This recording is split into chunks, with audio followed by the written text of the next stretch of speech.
Outra coisa, e a gente está falando aqui, né, sobre câncer, e eu vi que você colocou um post ontem no Instagram sobre isso, né, sobre câncer e obesidade. Eu vi que não é só câncer de mama, né, que a obesidade influencia. Eu até fiquei pensando em qual órgão, né, qual câncer que não tem relação com a obesidade, porque você colocou uma listinha ali bastante grande. Qual que é essa relação direta entre obesidade e câncer? Por que talvez, quando a gente analisa todos os fatores de risco de outros cânceres, sempre tem obesidade no meio, né?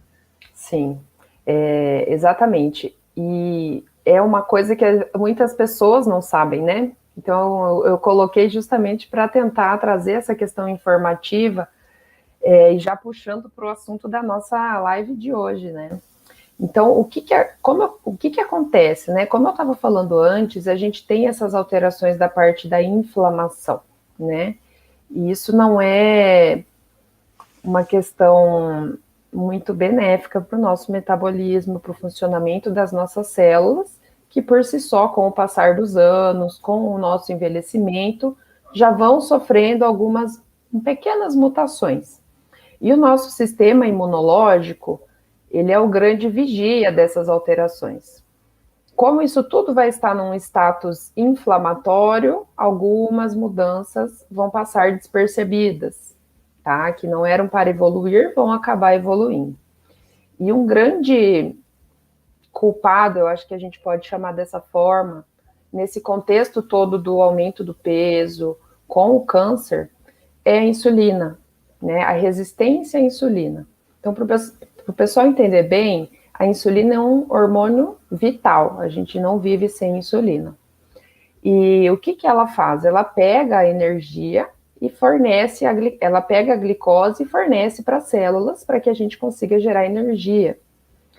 E quando ocorre o aumento do peso, ocorre uma alteração no funcionamento normal da insulina. É como se ela ficasse resistente. A gente tem que abrir uma porta. Antes, uma insulina conseguia abrir essa porta, agora a gente precisa de 3, 4, 5 insulinas para fazer o mesmo serviço, e ela não consegue fazer muito bem. E isso é decorrente de algumas alterações que ocorrem na parte genética, molecular dentro da célula, de todas as células, quase todos os tecidos podem sofrer essa alteração. E isso vai favorecer que essas mutações comecem a acontecer. E aí, como a gente sabe, aí você vai saber até muito melhor do que eu, o quanto isso tem influência na origem de uma lesão como o câncer, né? Sim. No câncer de mama, principalmente, a gente tem essa fator de... E existem hormônios que estimulam o câncer que são muito parecidos com a insulina, né?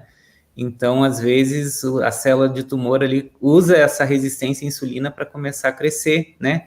Tem esse processo inflamatório, às vezes a gente pensa, não, se tem inflamação, quer dizer que é bom, porque tem mais células de defesa, mas o câncer consegue driblar a parte ruim dessa inflamação, que é, ou seja, ele ser eliminado, e só pega a parte boa, que é o aumento da vasculatura, né? As células ficam mais soltas, ele consegue entrar mais dentro das estruturas, né? A resistência por esse processo inflamatório ser muito crônico, as defesas já vão ficando mais fracas, né, por causa disso.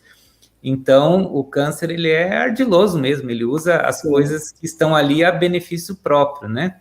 E até então, tudo que a gente puder fazer para poder minimizar, né, e contra-atacar o câncer, a gente tem que fazer. E no câncer de mama, e agora vamos para a mama, tem mais um fator ainda que influencia além disso tudo que a gente já falou, né? Que é a questão hormonal, né? Agora entra bem no endócrino, né? A gente sabe que 70% dos cânceres de mama, eles têm relação com estrogênio, ou seja, eles usam o hormônio feminino, esse hormônio feminino entra dentro da célula de câncer e estimula essa célula de câncer a se multiplicar.